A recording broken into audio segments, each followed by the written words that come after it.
Welcome to Kenton's videos. Enjoy the video. You start by turning the circuit breaker off and confirming the feed is dead with a non-contact tester. Safety first. Once done, place a sturdy ladder under the fan, remove glass shades and bulbs, and loosen canopy screws so the motor housing exposes the wiring. Make sure to have a helper stabilize the fan while you support the motor.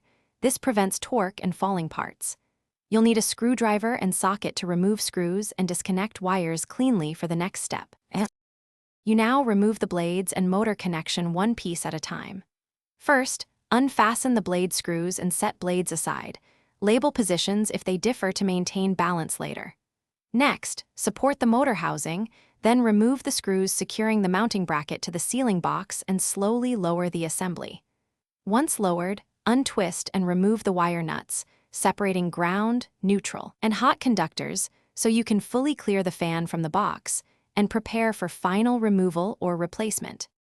You finish by removing the mounting box or bracket as needed. Unscrew it from the joist and inspect the support. If it's damaged, plan a brace or new rated box. Once the hardware is free, cap any live conductors, tuck wires safely into the box, and patch sealing holes or install a new fixture bracket.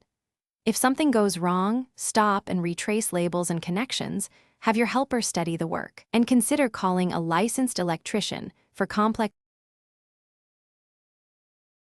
Thanks for watching. Consider subscribing if we helped you.